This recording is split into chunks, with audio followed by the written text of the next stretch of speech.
El pronóstico anticipa frío, mucho frío. El clima tiende a desmejorar. El cielo permanecerá nublado y se esperan fuertes precipitaciones. Con ráfagas de viento de variada intensidad. Para. ¿Por qué estamos dando el pronóstico del tiempo? ¿Qué sé yo? El que empezó fue Macri. Estamos pasando una tormenta. Una tormenta fruto de muchas circunstancias. Será cuestión de comprar paraguas Y piloto. y botas de lluvia. Y por las dudas, un bote. Así como varía el clima en la navegación. Pero el rumbo del barco está claro. Sigue siendo el mismo. Con polémicas referencias náuticas, el presidente confirmó el rumbo. Perdón, ¿de qué rumbo habla? ¿De la gradualidad o del shock? Ya me perdí. No importa, el timón está firme. Y se trata de mantener el barco a flote.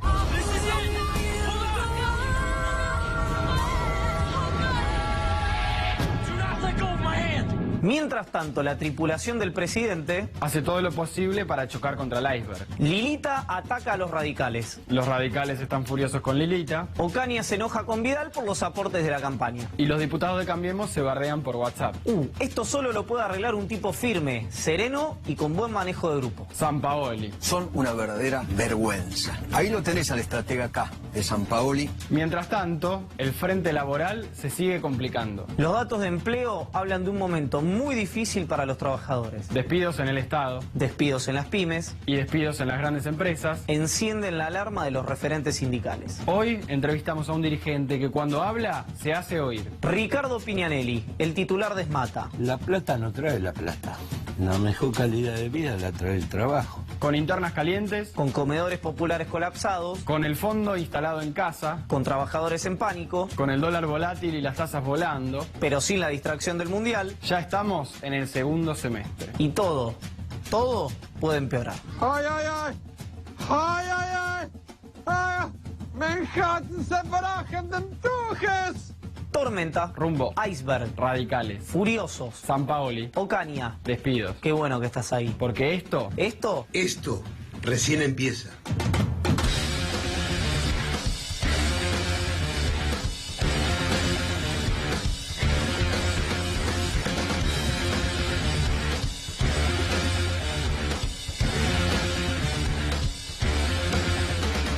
Muy buenas noches, bienvenidos y bienvenidas a otra emisión de Esto Recién Empieza por la pantalla de C5N, con, como veían ustedes, un nuevo televidente de lujo para todos nosotros. Vamos a hablar, Darío Gaño, buenas noches. Buenas noches. ¿Cómo le va?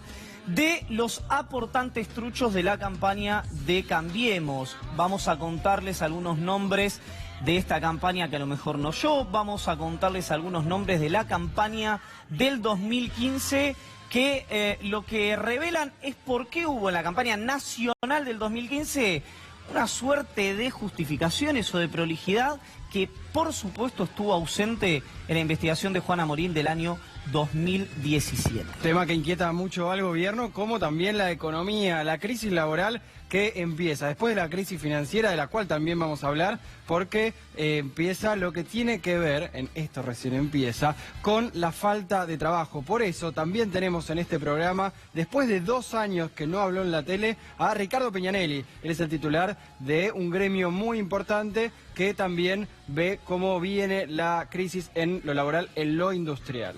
Y 2 informes exclusivos que Darío trae contando esto justamente, ¿no? 2 informes que no han salido de 2 centros de estudios muy prestigiosos contando cómo viene muy complicada la situación laboral en la Argentina. Quédense porque en minutos, en instantes, no sé si en instantes, pero sin duda en minutos, tal vez en unos cuantos minutos, les vamos a dar una primicia sobre lo que va a dictaminar mañana la justicia sobre la reforma previsional, aquella votada en diciembre, quédese que en un rato se lo contamos. Y les decíamos también, después de la crisis financiera, ¿dónde están los dólares que faltan? ¿A dónde se han ido? Bueno, vamos a hablar sobre la fuga. La fuga, en realidad la salida de activos del país. ¿Cómo se dice? Bien especialista, se llama Juan Valerdi, sabe mucho sobre lo que en realidad falta siempre en la Argentina, que son los dólares, pero que en los últimos 2 años empeoró y mucho.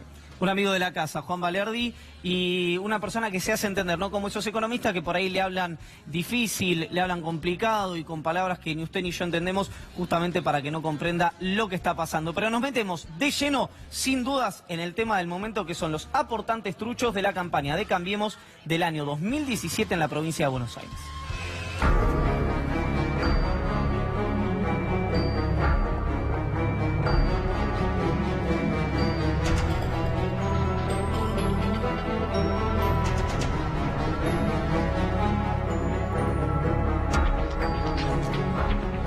A mis espaldas, 3 personas muy importantes de la campaña de Cambiemos, de la gestión de Cambiemos en la provincia de Buenos Aires.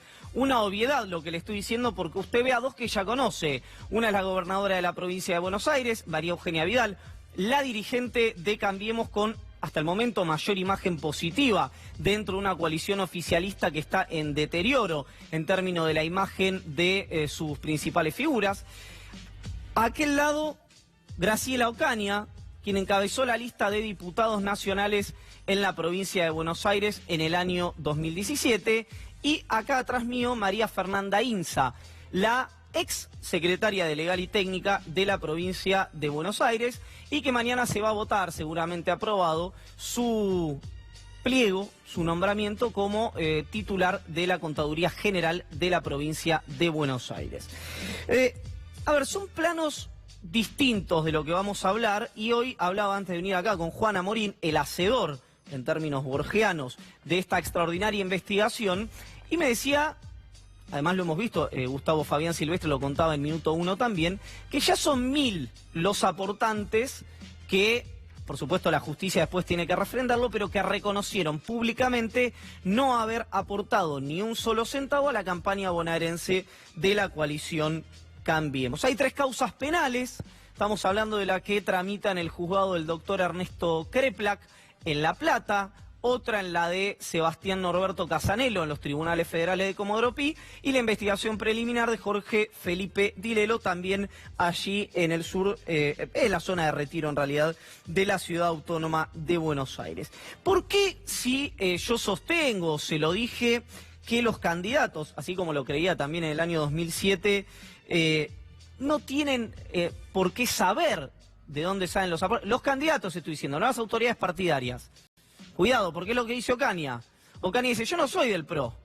¿Y por qué está Vidal atrás? Usted mira, la gobernadora, así como el presidente, ¿sabe de dónde sale el dinero? Bueno, probablemente no. Pasa que Vidal, en su carácter institucional de gobernadora de la provincia de Buenos Aires, también es presidenta del PRO. Y los aportantes, los afiliados, son del PRO, son afiliados al PRO, los que no aportaron. Por eso está María Eugenia Vidal aquí en pantalla y Graciela Ocaña. A ver, ¿por qué entonces usted me dirá, si decís que los candidatos a lo mejor no tienen tanta responsabilidad, ¿por qué está Graciela Ocaña en pantalla? Bueno, porque si bien yo creo eso, la propia Graciela Ocaña no creía eso.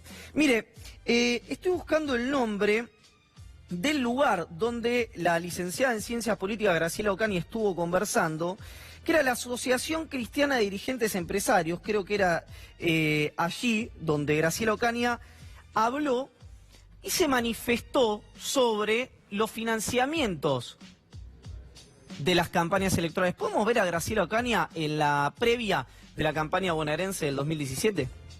El electoral analiza, en muchos casos, los partidos cumplen como mera formalidad, es decir, que los aportantes no existen,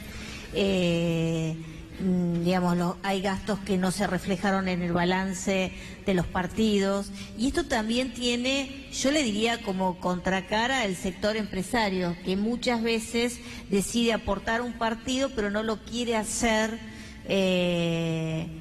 oficialmente, de manera explícita. De manera explícita, ¿no?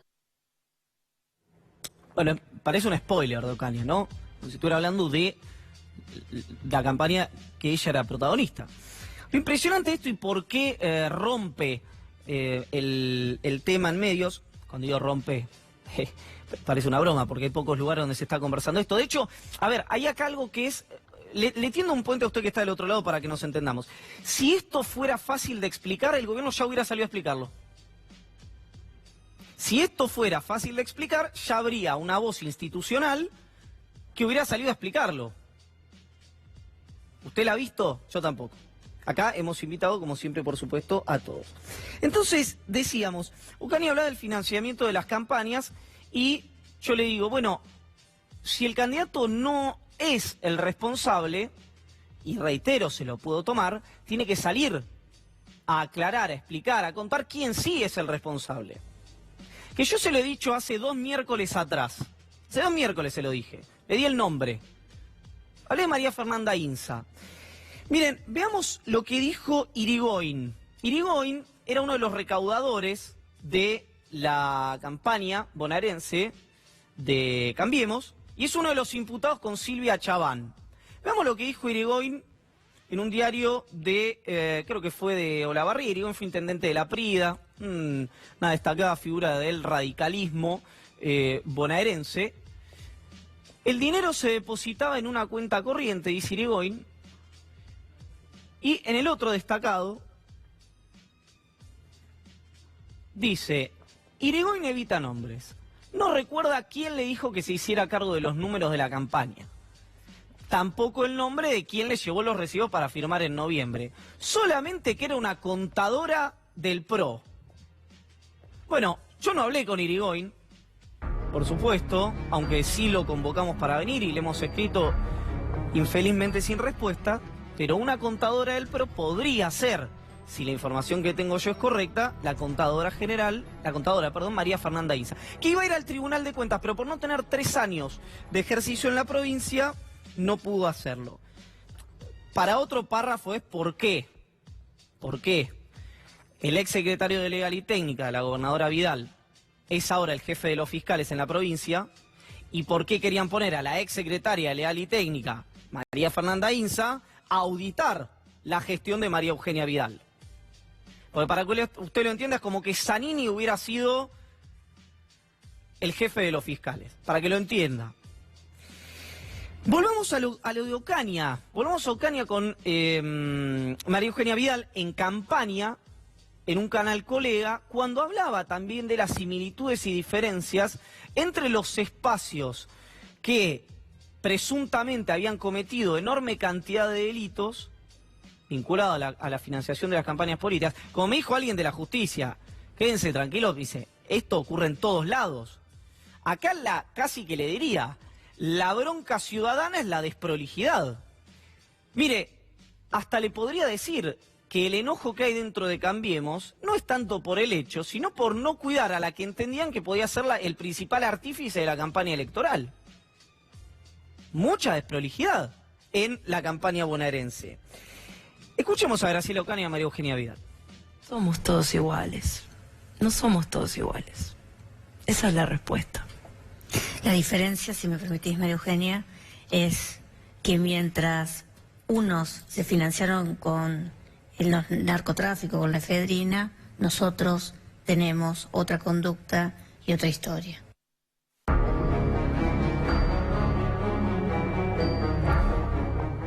El remate no lo voy a hacer yo, por supuesto se lo voy a dejar a usted a propósito de este tipo de declaraciones. Pero lo que sí les quiero contar es que acá hubo una precuela.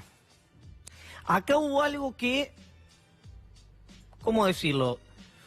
Tuvo protagonistas que sí hicieron, entre comillas, bien las cosas. Personas útiles para la política.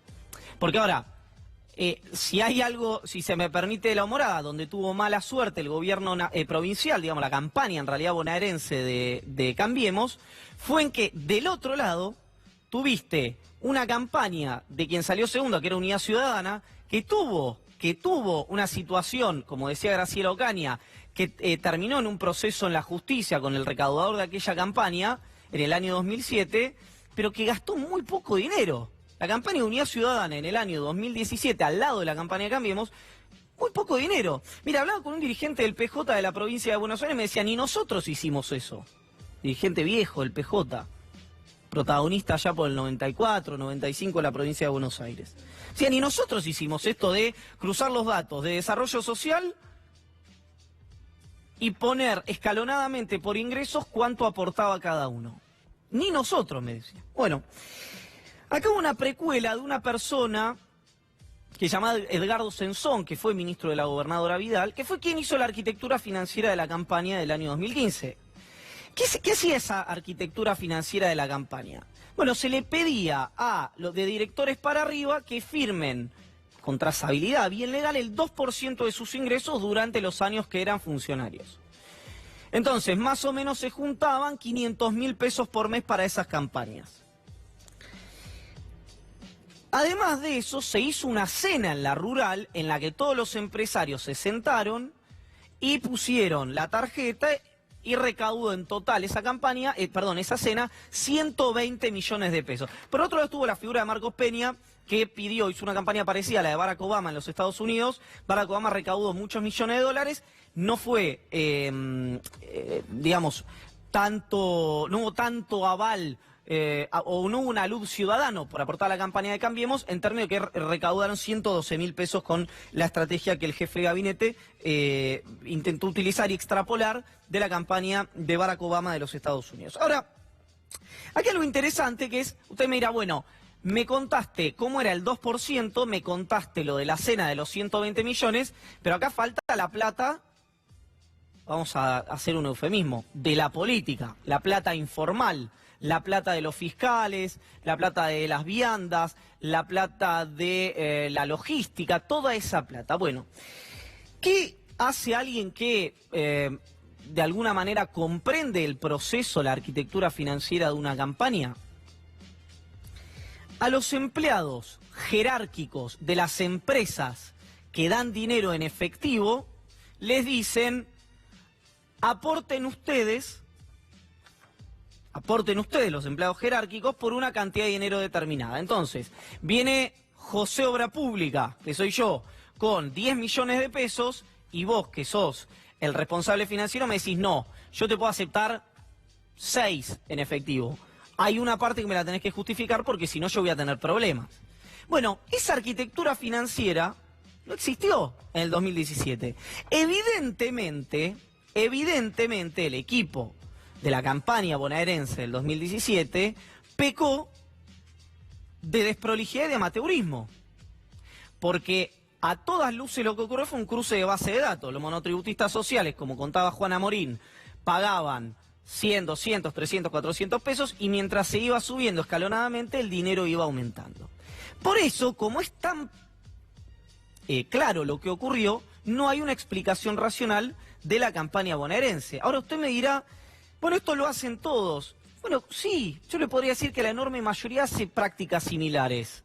Ahora, en teoría, el discurso de la diputada Ocaña o de la gobernadora Vidal o de la diputada Carrió, que la hemos visto muy activa en medios de comunicación, pero no preocupándose particularmente sobre este tema, venían a cambiar las cosas, a hacer algo distinto. De hecho, es lo que decía la gobernadora, somos distintos, no somos lo mismo.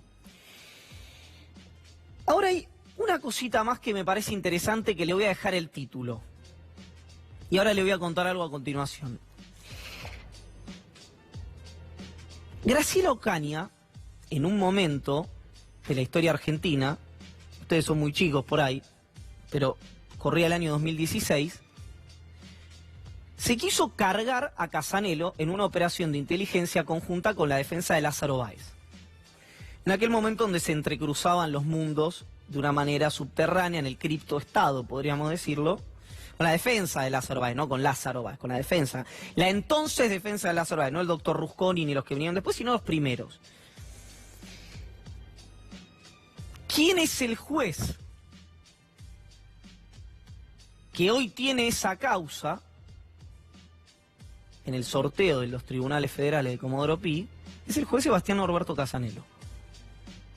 El karma es una cosa muy increíble en la que yo no creo, pero a la luz de los actos uno podría pensar que existe. Claro, Ocaña tiene la suerte que no quiere ella para sus contrincantes en la política. Esa suerte es que es un juez que se ajusta a derecho. Entonces, si no corresponde citarla o como imputada o como testigo a Graciela Ocaña, no va a ocurrir. Y si corresponde, sí va a ocurrir. De hecho, miren, yo no voy a decir quién porque tengo un respeto inclaudicable por el off the record. Pero una persona muy importante de este gobierno, muy importante de este gobierno, el gobierno del presidente Macri, me dijo que él, el doctor Casanelo, y otro juez que me voy a guardar el nombre, eran los dos jueces más serios de los tribunales federales de Comodoro Pi, de este gobierno. Y creo que lo puedo decir públicamente si alguna vez se lo pregunto. Ahora le voy a contar qué va a hacer Casanelo, qué va a hacer Kreplak y qué va a hacer el doctor Dilelo con esta causa. Se lo voy a contar después de ver este cruce que me pareció interesante. Hoy nuestro colega Juana Morín, quien hizo la investigación, lo entrevistó en FM La Patriada a Ramón Ayala. Ramón Ayala es el secretario general de UATRE, es quien quedó por el desgraciado fallecimiento de Jerónimo El Momo Venegas, el sindicalista más cercano al presidente Macri, con quien el presidente pasó el 1 de mayo del año 2017 por el Día del Trabajador. Ahora, escuchemos, preste mucha atención, pero no solamente a esto, a lo que viene después, lo que le decía Ramón Ayala a Juan Amorín. Te quería consultar por esto de los aportes truchos, no sé si tuviste oportunidad de verlo, porque en Colón surgieron bastantes, mucha gente tiene domicilio en Colón, figura como aportante a la campaña de cambios y en realidad no aportó nada. ¿Vos aportás? ¿Cómo en Colón? No, sí, no sé, en Colón, Buenos Aires, figura... Yo soy de Colón, Buenos Aires. Claro, sí, por eso. ¿Vos aportaste a la campaña de Cambiemos? No. ¿Vos no hiciste ningún aporte a la campaña de Cambiemos? No, señor, no. Yo en particular no hice ningún aporte, nosotros no hicimos ningún aporte. Trabajamos, sí, en la campaña, colaboramos, actuamos. Ajá. Aportes económicos no hemos hecho ninguno. ¿Y el diputado Anzaloni? No, tampoco, para nada. Porque figuran los dos aportando plata a Cambiemos. ¿Ah, sí? Sí. Te estás esperando conmigo. No. En ningún momento, al contrario. Pero hasta los propios. No, para nada, mira vos, es una novela para mí. ¿Sí? Estás aportando 5.000 pesos, Ramón, 2.500 a la campaña de Esteban Bullrich y 2.500 a la campaña de Graciela Ocaña, y el diputado Anzaloni, para que se lo comentes, también está figurando. Sí, pero con 2.500 pesos no camina ni media cuadra Esteban Bullrich. Bueno, pero los aportaste en teoría. Entonces vos confirmás que no pusiste esa plata, nunca fuiste un escribano, nunca... Sí, no sé, voy a tener que ver si la tengo que blanquear, la verdad que me sorprendiste, 5.000 pesos, o sea, sí, pero la verdad que me sorprendiste, la verdad. Y como te conozco, porque varias veces te hemos entrevistado, capaz figurabas si verdaderamente habías hecho ese aporte. Ya hay más de 1.000... Sí. No, ni Pablo, ni nada, para nada, al contrario. Es difícil sacarte plata a vos. Más vale sacarle una muela al tigre.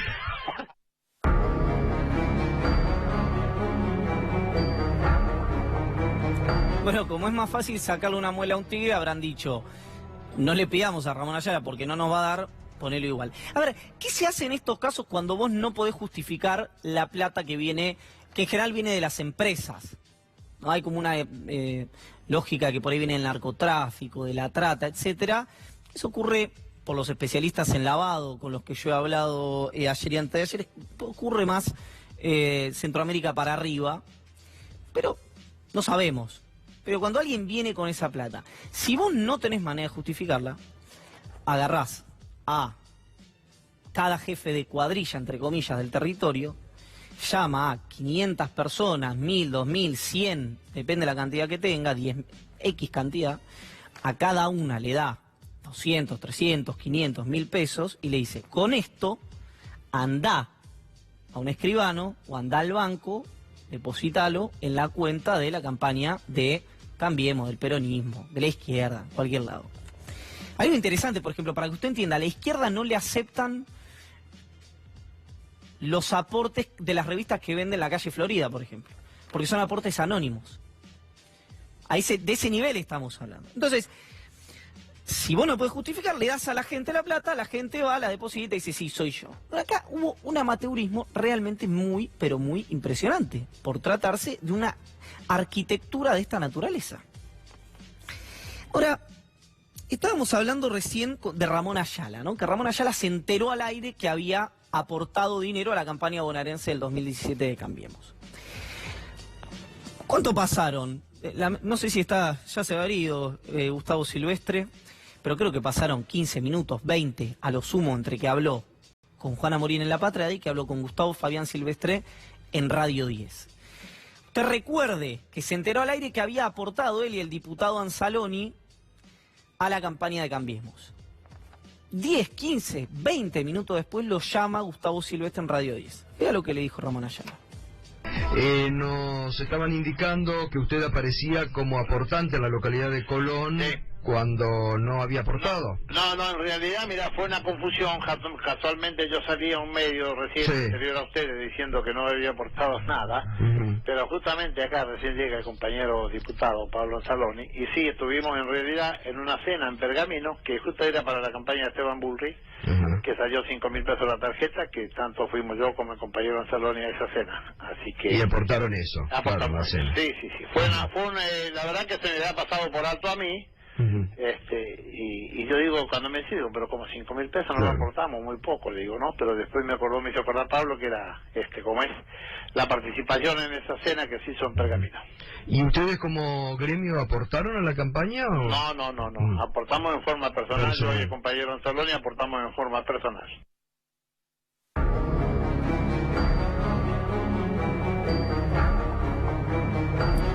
No tengo por qué no creerle a Ramón Ayala en una equivocación. Si igual me olvidé que había aportado. El tema es que dijo 5.000 pesos y después Juan mostró a Morín las capturas y eran 25.000 pesos lo que había aportado Ramón Ayala. Vean a Marcos Peña con la contadora María Fernanda Inza. Hablaban en el programa de Gustavo Silvestre. Acá están Marcos Peña, jefe de gabinete de ministros, y María Fernanda Inza. Acá planteo otra cosa y les tiendo un puente a ustedes. El jefe de gabinete ha sido un arquitecto discursivo sensacional para la Alianza Cambiemos, fundamentalmente sostenido sobre el discurso del diálogo, la no confrontación y la nueva política, pero cuando se trataba de desviar la atención y con total legitimidad hablaba del gobierno anterior y de las presuntas causas de corrupción del gobierno kirchnerista. Podría ser un buen momento para que el jefe de gabinete manifieste alguna explicación por esto. ¿Por qué digo el jefe de gabinete? ¿Por qué me voy a Nación? Vea algo que ocurrió hace un par de años atrás, 2 años exactamente, con los datos de ANSES. Ayer los mostraban nuestros colegas de Brotes Verdes, Noelia Barral Ligera, Alejandro Berkovich. El gobierno usará la base de datos de ANSES para sus estrategias de comunicación. Claro, ahora pasa algo que es. Algunos sostienen que los datos que se cruzaron son de ANSES, pero ANSES dice, no, los datos son de desarrollo. Esto no es un off que me lo dijeron a mí. La justicia le fue a pedir a ANSES los datos y dijeron, no, esos datos los tiene desarrollo social. El problema es que desarrollo social lo preside una de las figuras que el PRO o Cambiemos piensa para que sea vicepresidenta o candidata a vicepresidenta en caso de una reelección de Mauricio Macri, que es Carolina Stanley. Y un datito, por ejemplo, el domingo sale, o el sábado, no sé cuándo sale la revista Noticias, una nota con Carolina Stanley.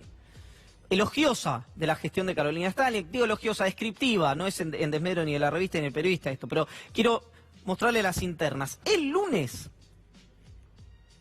en la tapa del diario de mayor tirada, una suerte de golpe a la autoridad de Carolina Stanley. También se cuecen muchas internas por estos temas en el gobierno nacional. Entonces, ¿qué queremos decir con esto? Y cierro contándole lo que le va a hacer la justicia, lo que va a hacer la justicia. Como decía el doctor Darío Villarruel, previamente a nosotros, la justicia va a citar, en caso del doctor Casanelo, a los que fueron presuntos aportantes de campaña. El doctor Kreplak están decidiendo la competencia electoral todavía y lo mismo está haciendo el fiscal Jorge Felipe Dilelo. Esto avanza y lo que más ruido hace es el silencio de las principales figuras de Cambiemos, tanto en la provincia de Buenos Aires como a nivel nacional. En instantes les cuento qué va a hacer mañana, no en 2 días, no en 3, la justicia con la reforma previsional votada en el diciembre último. Pero ahora Darío Gaño tiene 2 informes exclusivos de la crisis laboral que está atravesando la República Argentina. Darío.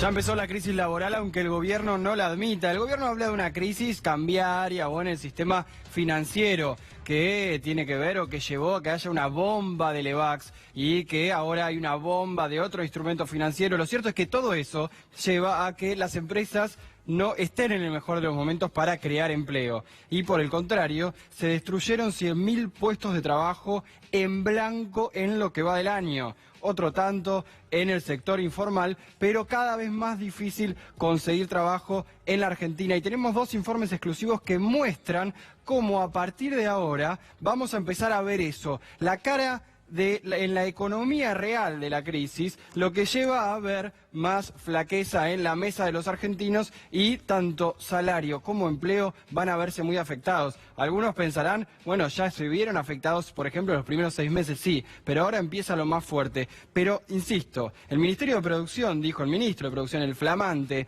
titular de esa cartera, Dante Sica, dijo que venimos o que empieza un semestre de desaceleración de la economía, de recesión, llegó a decirle a algún industrial por lo bajo. Entonces, vamos a ver en qué momento o en qué situación entramos al segundo semestre. En un segundo semestre en el cual va a empeorar la economía. Bueno, desde este momento empieza a empeorar la economía laboral, aunque sean los puestos de trabajo. Y fíjense, este es uno de los datos más preocupantes que el centro Cifra, que coordina la CTA, ese informe salió hoy, resaltaba sobre lo que pasa entre quienes no tienen trabajo. Y insisto, tal vez es uno de los datos más preocupantes para ver, sobre todo para el que no tiene trabajo o para el que piensa que lo puede perder, que eso lo vamos a hablar en un instante. 4 de cada 10 desocupados no encuentra trabajo y busca hace más de un año. Este número es muy preocupante y es lo que se habla de la tasa de reinserción. ¿Qué es eso? Bueno, básicamente si no tenés laburo, ¿cuánto tardás en conseguir otro? ¿Cuánto tardás en conseguir otro ingreso? Y ojo, porque la mayoría de los otros 6 se agregaron al mercado laboral después de este año. Se agregaron por varios motivos. Por ejemplo, en los hogares donde no se alcanza con un ingreso del jefe o jefa de familia, el otro cónyuge salió a buscar trabajo. Eso aumentó en los últimos meses. También es probable que alguno de los hijos en algunas casas que para aportar algo en los hogares salió a buscar trabajo. Eso marca un aumento en los desocupados, en los que dicen que salen a buscar trabajo y no encuentran. Pero lo preocupante es que hace más de un año que hay mucha gente que no encuentra trabajo y busca activamente. Hay sectores que son más perjudicados que otros en esta economía. El campo, las finanzas, tal vez algún sector de, por ejemplo, el software, videojuegos, puede ser alguno de los beneficiados, pero salvo este último, el resto no crea empleo. El industrial es el que crea empleo históricamente en la Argentina y es el que está más golpeado. Eso pasa por las tasas altas de interés, pero aparte por la política, por la macro que le vienen advirtiendo a Mauricio Macri, y lo del dólar y la apertura de importaciones, todo le pega a las pymes y a las grandes empresas también, pero menos, que son las que crean trabajo. Las pymes hay más de 1 millón o alrededor de 1 millón de pymes había en su momento, empezaron a destruirse. Pero fíjense un poco qué es lo que resalta este centro de especialistas en el mercado laboral. ¿Qué pasó este año?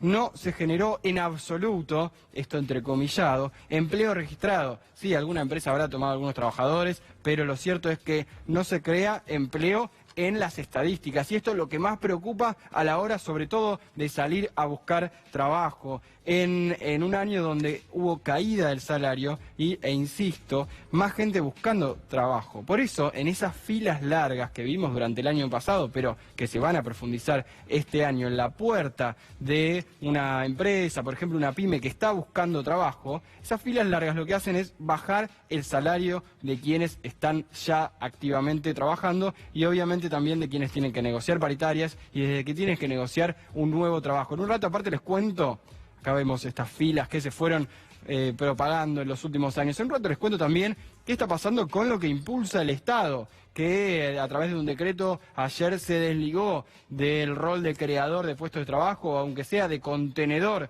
de mucha gente que tenía ese ingreso. Esa gente es también gente que sale acá, que se agolpa en las puertas de las pymes a buscar laburo y eso genera un efecto embudo, sobre todo en los pocos trabajos que se podrían haber creado. Pero fíjense, se perdieron 100.000 puestos de trabajo en blanco este año y no se generan en absoluto. Vamos a seguir con los números que tienen que ver con esta crisis laboral. Y esto pasamos al centro CETID, que depende, o que en realidad se coordina con la Universidad San Martín. Ahí también coordina Carlos Tomada, que tenía a sus propios investigadores también muy elogiados durante la gestión anterior, cuando algunos criticaba al INDEC. Bueno, fíjense, 7 de cada 10 argentinos dice que tienen menos posibilidades de encontrar trabajo que hace unos meses. 7 de cada 10 resalta que considera, porque sale a buscar trabajo, que no tienen posibilidad de conseguir trabajo. Esto le empieza, en este informe exclusivo que tenemos nosotros, que después se va a difundir, pero empieza a preocupar al gobierno porque en la primera parte, en el 2016, por ejemplo, cuando había una suba del desempleo, cuando había molestias fuertes en la economía, lo que el gobierno decía que lo salvaba es que la perspectiva, las expectativas eran favorables aún. Mucha gente decía que su economía personal estaba mal, pero que según lo que veía o según lo que leía, la economía del país estaba bien o iba a estar mejor. Entonces que de acá a un año iba a estar mejor su situación personal. Algo diferente a lo que pasaba durante el kirchnerismo, que mucha gente decía que estaba bien, pero que que la situación del país estaba mal o que iba a empeorar. Bueno, esto empezó a cambiar. Hay muchos que empiezan a decir mi situación personal está mal y la situación del país está mal, por eso mi situación personal futura, pero de acá a algunos meses, va a estar peor o igual. Este es el número que vemos y vamos a ir viendo números que tienen que ver con tu laburo, qué es lo que va a pasar con tu trabajo en un momento complicado donde no se está creando empleo en la Argentina. Fíjense, 6 de cada 10 tiene a alguien de su entorno que se quedó sin trabajo. ¿Vos tenés a alguien de tu familia, a alguien de tus amigos o con los quienes compartís en el barrio que se quedó sin laburo? O ahí a eso apuntó bien Lilita Carrió, se equivocó, no es que se equivocó, es que tienen esa visión de la teoría del derrame sobre la economía, pero sabe que hay mucho malestar en quienes trabajan para propinas o con changas, porque son los primeros que han sido cortados y rebanadas sus ingresos. ¿Por qué? Porque los comerciantes, si hablan con un dueño de un restaurante chico, les dicen que tienen 5 empleados para la semana y que el fin de semana suman 3 o 4 jornaleros. Bueno, a esos los dejaron de llamar, porque en la semana por ahí tienen vacío el restaurante y el fin de semana ya no necesitan esas personas de más. Bueno, estos son los que hacen que sea más abultado este número y por eso Carrió terminó diciendo eso. 6 de cada 10 tiene a alguien de su entorno que se quedó sin trabajo hoy en la Argentina, hoy que según el gobierno todavía no empezó la crisis en la economía real.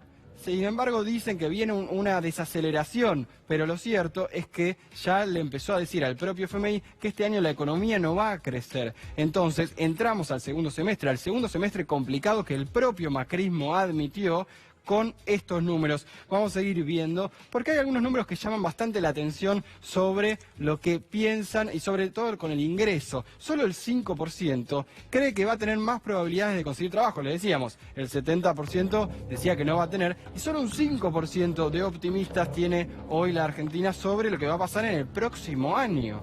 Ahora, en términos de lo que puede llegar a pasar con la confianza del consumidor, otro número muy usado, eso lo mide la Universidad de Itela y es uno muy premonitorio de lo que pasa en Argentina, es la confianza del consumidor. Le preguntan a la gente si va a seguir consumiendo y lo que vienen diciendo en los últimos meses, claro, es que en los próximos meses, en el próximo año, van a consumir menos de lo que venían consumiendo porque ya hoy se están ajustando.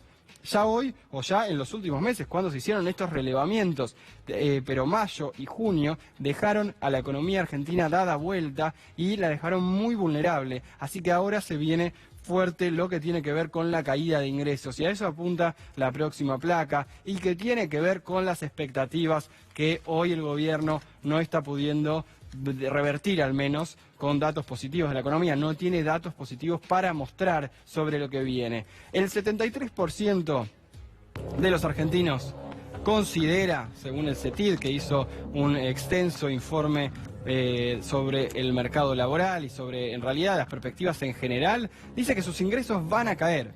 Dice que sus ingresos están empeorando ya y en comparación con la inflación, obviamente, van a seguir cayendo. Solo hay un 6% que dicen que va a subir los ingresos con respecto a la inflación. Así que estamos en este momento de la economía en el cual la gran mayoría tiene problemas para conseguir trabajo, la gran mayoría tiene a alguien de su entorno que se quedó sin un ingreso y los argentinos consideran que contra la inflación sus ingresos van a seguir perdiendo.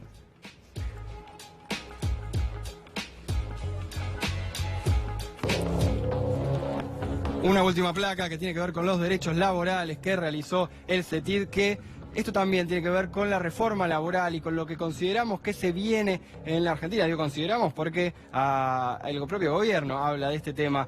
El 55% dice que se cumple, se decía en 2017, el 55% decía que se cumplían estos derechos laborales. Ahora este número bajó, fíjense todo lo que bajó, un 42% nada más dice que se cumplen los derechos laborales de los lugares, obviamente, donde trabajan. Así que se viene complicado el mercado, el panorama para los trabajadores, pero aparte también dentro de las empresas y sobre todo en las puertas de una reforma laboral que el gobierno tiene problemas para llevar al Congreso, pero que lo tiene ahí en puerta.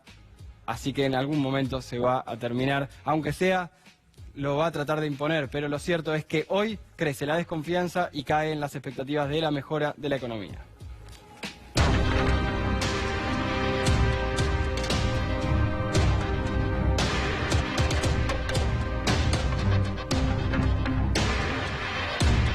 Siempre hablamos acá con Darío, hablamos en el diario, hablamos en C5N, que cuando se habla de falta de dólares en la Argentina, cuando se habla de falta de recursos en la Argentina, hay un tema que en general la ortodoxia, el liberalismo argentino, ponga el nombre que usted quiera, no machaca, no menciona, no pone en agenda, que es la fuga de divisas, la fuga de dólares, la fuga de capitales. Sí. Estamos hablando de, según contó Tomás Luquín en una nota en Letra P, 500.000 millones de dólares desde la llegada del presidente, ¿o estoy dando mal el número? Sería el número total, algún número a lo cual el gobierno apuntó varias veces. El problema en ese sentido del gobierno, si bien, como dijiste bien, Iván, es un problema histórico de la economía argentina, es que el gobierno tiene ahí una especie de doble discurso, porque también tiene muchos funcionarios que tienen la plata en el exterior. Y una aclaración, fuga es verdad que se le dice a todos. Si vos ponés tus dólares en el colchón, también estamos hablando de fuga. Pero el mayor problema de la Argentina no es el ahorrista que sacó la plata porque o no confiaba en el banco del 2001 y demás, sino lo que se va del país. Y de eso vamos a hablar hoy. Efectivamente, vamos a ver los números y ya conversamos con Juan Valerdi, un especialista en estos temas que muy gentilmente nos acompaña la noche de hoy. Veamos los números de los que estamos hablando. Según 48.000 millones de dólares. Eso es, según la nota de Tomás Luquín, lo que se fue en estos 2 años, unos 500.000 la estimación en total, claro, de una cantidad de plata que no volvió a la Argentina. Que está fuera del sistema formal, podríamos decir, que puede estar en caja de seguridad, abajo del colchón o en paraísos fiscales. Vamos a ver creo, y ahora si no Juan me corregirá, porque le veo una cara de más o menos. Durante la corrida se compraron 24.000 millones de dólares. Ya estamos entonces con Juan Valerdi, que nos va a explicar de qué se trata esto. Juan, buenas noches, gracias por acompañarnos. ¿Qué tal? ¿Cómo están? Bien. ¿Es tan grave esto como nos parece a nosotros o estamos siendo un poco exagerados? No, es grave y son 500.000 millones de dólares, que es la estimación que hizo Jorge Gallero y su equipo, del cual formé parte, en el CEFIDAR. Y es un número que prácticamente duplica el número oficial del Ministerio de Economía, que hoy más o menos ronda los 280.000 millones de dólares. Es decir, que cuando dicen que se robaron un PBI, efectivamente, toda esa gente que tiene el dinero en el exterior, esos 500.000 millones de dólares, es lo que se estima que los argentinos que tienen dinero en el exterior, en forma de activos o en forma de depósitos o lo que sea, declarados o no, está en el exterior y son 500.000 millones de dólares. Obviamente esos argentinos son una crema muy selecta, ¿no? No hay un par de millones de argentinos. Sí, Darío, yo y los empresarios. Sí, yo no. Claro, perfecto. Y todo el gabinete de este gobierno. Exactamente. Ahora, Juan, vos has trabajado mucho en lo que tiene que ver con evasión y con ese seguimiento. ¿Por qué en la Argentina no se puede justamente, controlar y saber al menos quién tiene toda esa plata afuera?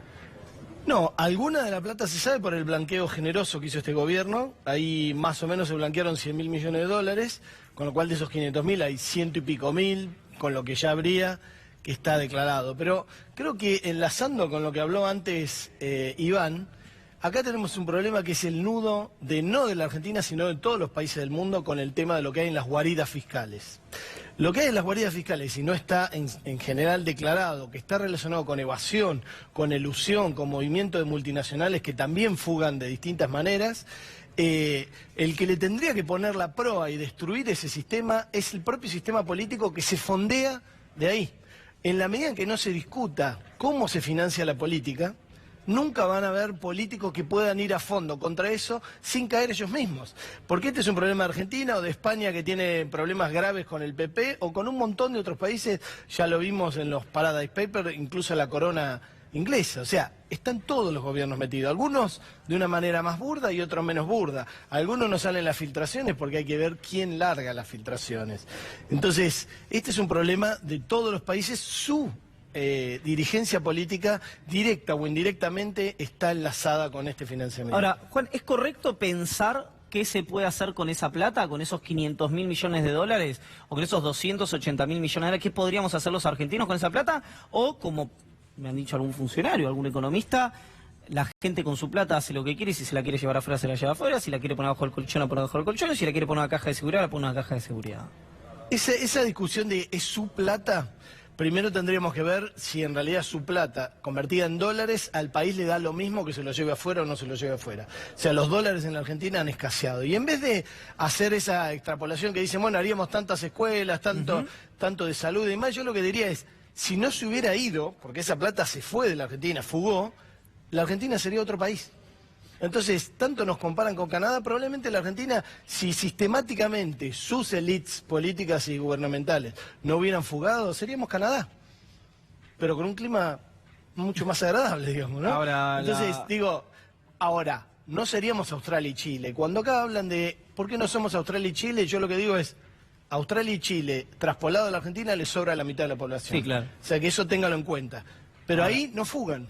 Juan, si tenemos en cuenta que alguno te dirá, bueno, la historia argentina, la historia de defaults, de la depreciación de la moneda, es medio largo, pero la nota del muy buen colega y amigo Tomás Luquín habla de los últimos años, y en realidad, si bien tenemos un gobierno que dice que es más favorable para los mercados, el blanqueo tan favorable, habla de casi 50.000 millones de dólares que en estos años se fueron. ¿Por qué se da eso? La fuga en realidad nunca para. O sea, tiene altibajos. Resalta que es casi la mitad, o que es la mitad de lo que fue en 12 años del gobierno anterior. Correcto. ¿Por qué? Porque apenas vino este gobierno, todos los controles de movimiento de capitales en blanco, digamos, los levantó. Es decir, hacé lo que quieras. Entonces, si antes para fugar, en la época de los controles de la última parte del kirchnerismo, había que ir a una cueva y pagar comisión y estar medio manejándose en el margen, incluso con la plata blanca, la suya, digamos. En el caso de los últimos 2 años, apretás un botón y tu banco te transfiere, si es necesario, 100 o 1.000 millones de dólares de la Argentina al exterior sin ningún problema. De hecho, es lo que hacen los fondos buitres o cualquiera que venga a invertir acá en bonos, en acciones, lo que sea, la mete un día y al día siguiente, si quiere, se la puede llevar, o a la semana, sin ningún tipo de restricción, ni de retención, ni de impuestos, ni de nada. Entonces, eso te da una volatilidad tremenda. Y esa volatilidad al mismo tiempo le juega a favor a todos los tipos que quieren fugar. Y te cuento una más. Normalmente los mismos tipos que fugan son los que están comprando los bonos de deuda. O sea que te fugan los dólares y después cuando al país le faltan los dólares te los prestan con una tasa altísima. Y después vuelven a fugar y vuelven a prestar sistemáticamente. Y además esto funciona en todo el mundo. Juan, vos decías que los países que mencionabas antes, Australia, Chile, etcétera, decías no fugan. Vamos a los países más desarrollados o más respetados en realidad por la opinión pública en Argentina. Vamos a ponerlo mejor de ese modo. ¿Por qué, primero, pasa esto? ¿Por sí o por sistemáticamente no? Y esto tiene que ver mucho con las élites económicas. En Brasil tampoco Bueno, pasa. eso te iba a preguntar. ¿Por qué entonces? ¿Por qué acá sí y en Brasil no, o acá sí y en otros países no? Sociológicamente no te lo puedo explicar, pero la explicación es las élites económicas de la Argentina sistemáticamente, en cuanto pueden, consideran seguro el refugio de sus activos en el exterior, por derecha o por izquierda. Como decía Darío, debe tener con que vos defaulteaste muchas veces la moneda, no fuiste confiable. No, porque si vos defaulteás la moneda, el tipo que ya está dolarizado en la Argentina no necesita mandarla afuera. O el tipo que tiene activos que están que valen en dólares. Si vos tenés una planta que produce acero, está valorizada en dólares. Necesitas venderla y mandarte los dólares para afuera. Lo que pasa es que lo que acá han hecho sistemáticamente es, vendo mi empresa, agarro los dólares y me los mando afuera, por derecha o por izquierda, o una parte por derecha y una por izquierda, que eso también lo hemos visto, ¿no? En este canal, bueno, tanto Iván como Brotes Verdes se habló del relacionamiento del ex ministro de Finanzas con su ex compañía de, bueno, lo que decía recién, esa compra de bonos, esa salida, eso que parece tan lejano a el contribuyente de a pie, podríamos decirlo en este caso. Ahora, ¿por qué durante la última corrida, donde también estuvo el cambio del titular del Banco Central, se aceleró esa salida? Digamos, parece... Por desconfianza. Básicamente por desconfianza. O sea, si hay jugadores que están apostando a cambiar sus dólares por pesos, meterlo en la bicicleta financiera y después salir, están mirando qué va a pasar con el tipo de cambio y están mirando qué está pasando con el dólar en la Argentina. Si es algo escaso o no. El año pasado perdimos 30.000 millones de dólares entre lo del turismo, lo que se pierde por la cuenta corriente de la balanza comercial de cuánto exportamos, cuánto importamos, y la fuga. O sea, perdimos un paquete muy grande de dólares y los agentes económicos se dieron cuenta de que ya se le estaba acabando el aire a la Argentina para andar pidiendo prestados sistemáticamente. Entonces dijeron, van a escasear, me voy ahora antes de que suba.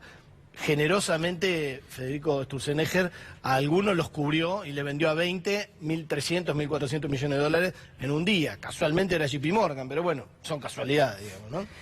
Última. ¿Sos optimista o sos pesimista con lo que se viene? A 5 años soy optimista. ¿Cómo? A 5 años soy optimista. De acá a 2 años soy extra pesimista. De hecho, creo que puede ser que en alguna cabeza loca estén pensando en extremar una situación económica de tipo hiperinflación o algo cercano para forzar que la única salida sea una dolarización y que el Congreso esté dispuesto a votarla, porque sin Congreso no puedes sacar una dolarización, pero sin ponerlos contra la pared tampoco te la van a hacer pasar. Así que veo un escenario complicado, como si alguien estuviera incendiando una parte de una pyme para cobrar un seguro, y confía en el viento, en la lluvia, en los bomberos, y por ahí hay paro de bomberos, la lluvia no viene y el viento sopla para el otro lado y se prende toda la pyme. La Argentina es como si fuera una pyme en esa situación. Gracias, Juan. Hay muchos economistas que al gobierno le recomiendan este tipo de medidas y que hablan de la palabra dolarización difícil para una economía que le están faltando también los dólares. Cambiamos de tema brevemente, levemente o no tanto en realidad, porque seguimos hablando de empleo en la Argentina. En instantes te voy a contar qué va a pasar mañana con la reforma previsional, qué decisión va a tomar la justicia con esta reforma que se votó en diciembre último. Pero ahora una persona que hace casi 2 años que no habla en la televisión argentina, una persona que ha sido muy cuidadosa desde el punto de vista sindical, una figura del mundo gremial que tiene un sindicato con muchos afiliados, que mantiene una buena relación con el presidente, pero es muy crítico con la política económica. Estamos hablando del titular del Sindicato de Mecánicos y Afines del Transporte Automotor, Ricardo Pignanelli, que hoy muy gentilmente conversó con nosotros. Ricardo, como para empezar, conocer cómo está la situación del sector de usted, el sector automotriz, después de ya casi 2 años y medio, un poquito más de 2 años y medio de gobierno de la coalición de Cambiemos. La situación venían de una forma sostenible, pero lo que vemos nosotros es que la crisis va a afectar mucho al sector automotriz. Más allá